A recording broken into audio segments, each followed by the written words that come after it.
adik-adik dan ganteng-ganteng, apa kabarnya hari ini? Saya harap kita semua masih tetap semangat di dalam Tuhan.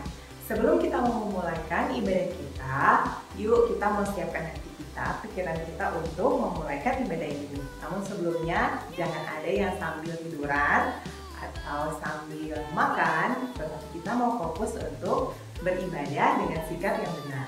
Yuk kita mau sikap doa kita di mana? Tutup matanya, kunci tangannya, dan kita mau berdoa. Kita berdoa. Kami bersyukur buat anugerah Tuhan dalam hidup kami, karena sampai hari ini tetap Tuhan menjaga dan melindungi kami. Dan hari ini kami mau memulaikan ibadah kami, berkaryalah Roh Kudus dalam nama Tuhan Yesus, kami siap memulaikan ibadah kami. Haleluya, amin. Nah, Prince and Princess, yuk kita mau angkat satu pujian, kita mau nyanyi Burung Pipit yang Kecil.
Saatnya kita mau belajar kebenaran firman Tuhan. Yuk kita mau nyanyi satu lagu.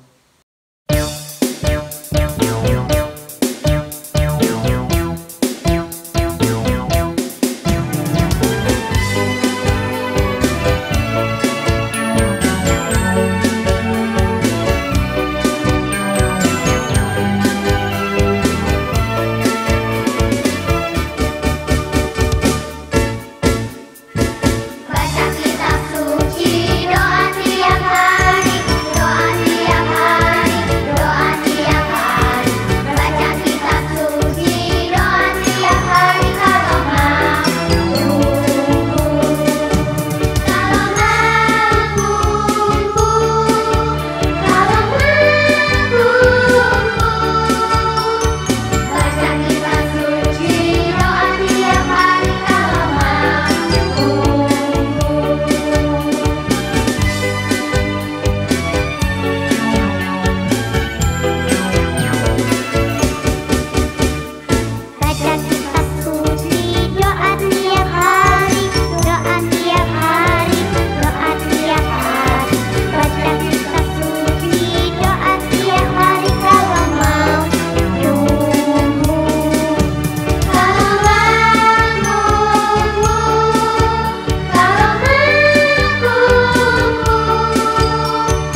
ini kami mau belajar kebenaran firman Tuhan. Berkati setiap kami dan kami boleh mengerti dan memahami rencana Tuhan dalam hidup kami. Dalam nama Tuhan Yesus kami berdoa, haleluya. Nah, Prince and Princess, seperti biasa di akhir bulan kita mengadakan review pembelajaran kita di bulan Januari. Kita memasuki minggu pertama di bulan Januari di tahun 2021.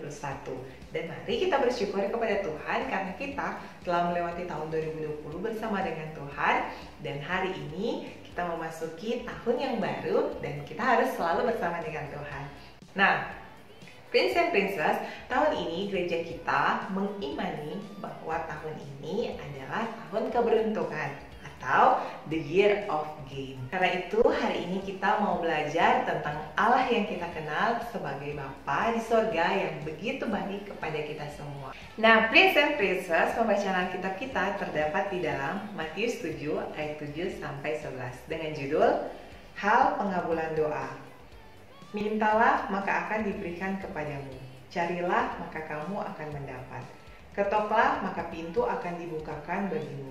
Karena setiap orang yang meminta menerima, dan setiap orang yang mencari mendapat, dan setiap orang yang mengetok baginya pintu dibukakan. Adakah seorang daripadamu yang memberi batu kepada anaknya jika ia meminta roti, atau memberi ular jika ia meminta ikan? Jadi, jika kamu yang jahat tahu memberi pemberian yang baik kepada anak-anakmu, apalagi Bapamu yang di surga, Ia akan memberikan yang baik kepada mereka yang meminta kepadanya. Nah, Prince and Princess, apa yang dapat kita pelajari dari pembacaan Alkitab ini? Yang pertama, Bapa di surga sangat peduli dan bermurah hati kepada kita. Tuhan Yesus berkata, ketika kita meminta, kita akan menerima. Ketika kita mencari, kita akan mendapat. Nah, sebagai anak-anak Tuhan, kita diperhatikan, kita dipedulikan, dan diberikan kemurahan oleh Bapa di surga. Jadi, ketika kita memiliki permintaan, maka kita bisa berdoa dan meminta kepada Bapa di surga. Namun, jika kita sampai saat ini ada permintaan kita yang belum diberikan, maka milikilah pikiran yang positif dan iman kepada Bapa akan memberikan kepada kita jauh lebih baik dan jauh lebih besar dari apa yang kita pikirkan. Karena mungkin apa yang kita minta itu ternyata bukan yang terbaik untuk kita. Hanya Bapa di surga yang tahu apa yang terbaik bagi kita. Jadi, kita jangan berkecil hati jika permintaan kita belum dikabulkan. Pasti Tuhan menyediakan yang terbaik untuk kita sebagai anak-anaknya. Dan yang kedua yang dapat kita pelajari yaitu Bapa di surga bertanggung jawab dan sekaligus mendidik kita. Pada umumnya seorang Bapa atau Papa sangat bertanggung jawab dan mendidik anak-anaknya agar tumbuh menjadi orang yang berguna bahkan berhasil.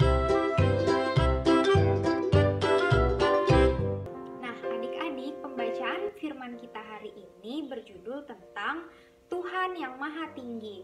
Nats Alkitabnya akan diambil dari Yesaya 2 ayat 11 sampai dengan ayat yang ke-12. Kita bacakan bersama-sama ya. Yesaya 2 ayatnya yang ke-11 dan ayatnya yang ke-12.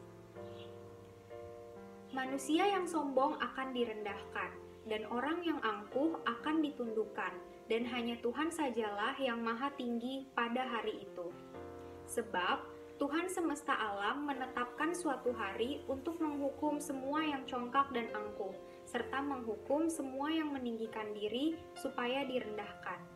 Adik-adik, dari pembacaan Nats Alkitab hari ini yang berjudul Tuhan yang Maha Tinggi, kita dapat mempelajari 3 hal. Yang pertama yang ingin kakak sampaikan yaitu marilah kita selalu memandang kepada Tuhan. Jadi, karena Tuhan yang Maha Tinggi berkuasa atas kehidupan kita, marilah kita selalu mengarahkan pandangan kita kepada Tuhan. Karena Tuhanlah yang akan selalu memberikan kekuatan dan juga pertolongan kepada kita.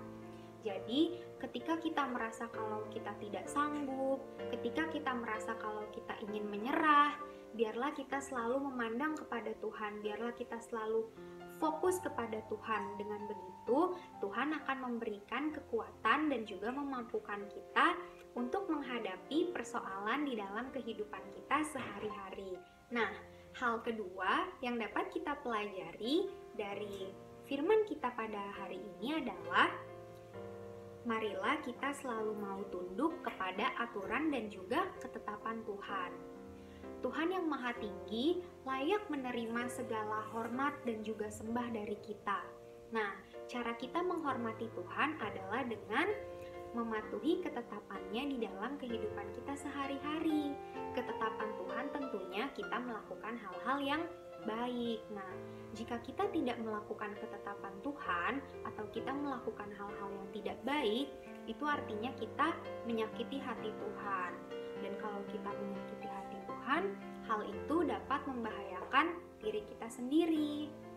Jadi, mari kita selalu melakukan ketetapan Tuhan dan menjadi anak-anak yang baik ya. Nah, hal ketiga yang dapat kita pelajari adalah marilah kita jangan sombong. Dari pembacaan Alkitab tadi, kita mengetahui bahwa Tuhan tidak menyukai orang-orang yang sombong. Tuhan menghukum orang-orang yang congkak dan angkuh. Untuk itu, marilah kita jadi anak-anak Tuhan yang selalu rendah hati dan tidak merendahkan sesama kita manusia. Karena segala hal yang kita miliki di dunia ini semuanya hanyalah titipan dari Tuhan. Karena itu tidak ada yang perlu kita sombongkan. Jadi, yuk adik-adik, mari kita jadi anak Tuhan yang rendah hati, tidak sombong, dan selalu mengasihi sesama kita. Adik-adik Awesome Kids, firman Tuhan hari ini diambil dari 1 Yohanes 4 ayat 10 sampai 11.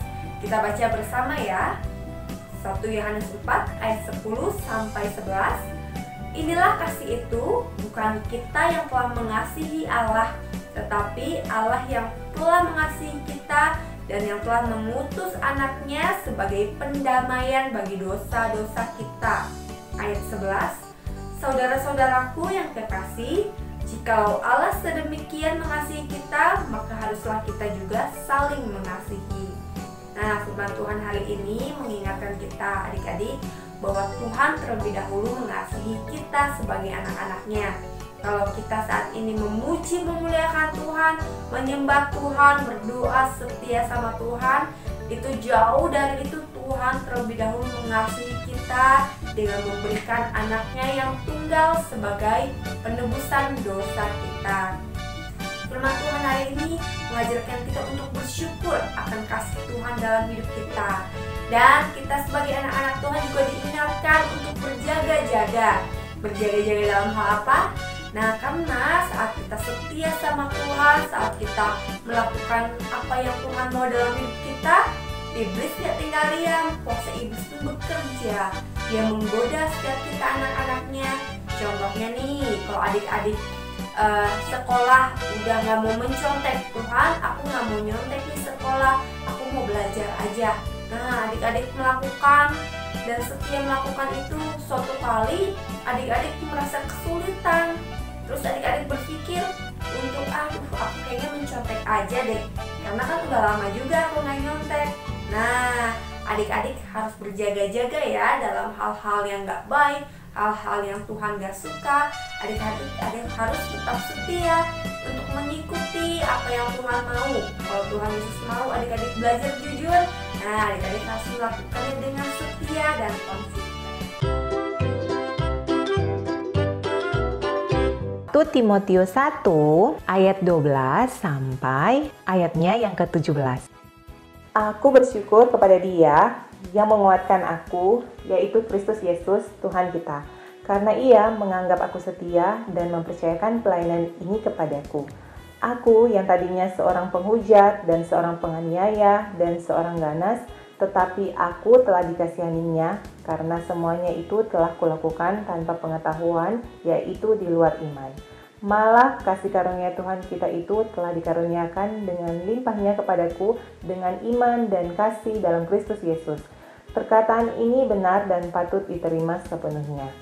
Kristus Yesus datang ke dunia untuk menyelamatkan orang berdosa, dan di antara mereka akulah yang paling berdosa.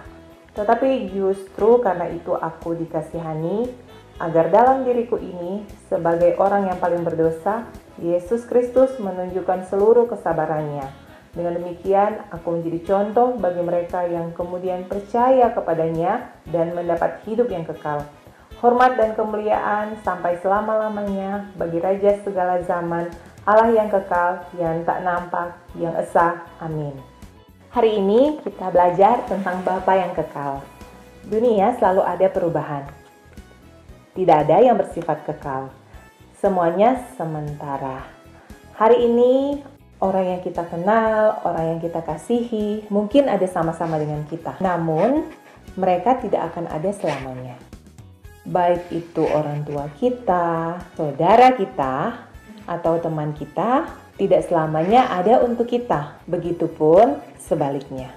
Namun, ada pribadi yang tidak pernah berubah. Yang dari dulu ada, sekarang sampai selama-lamanya, dia tidak pernah berubah. Yaitu Bapa kita di surga. Bapa yang kekal, yaitu Tuhan Yesus. Apa yang dapat kita pahami tentang Bapa yang kekal? Yang pertama, dia ada sebelum semuanya ada. Dan akan tetap ada meskipun semuanya tidak ada lagi. Sebelum ciptaan ada, Allah Bapa kita sudah ada. Dia yang menciptakan alam semesta serta seluruh isinya, termasuk manusia dengan teratur, yaitu kita semua. Dia Allah yang kekal dan dia ingin supaya kita sebagai anak-anaknya untuk hidup dalam kekekalan. Namun karena manusia jatuh ke dalam dosa, akhirnya manusia memiliki umur yang terbatas dan mengalami kematian. Manusia kehilangan kemuliaan Allah dan akhirnya terpisah dengan Allah.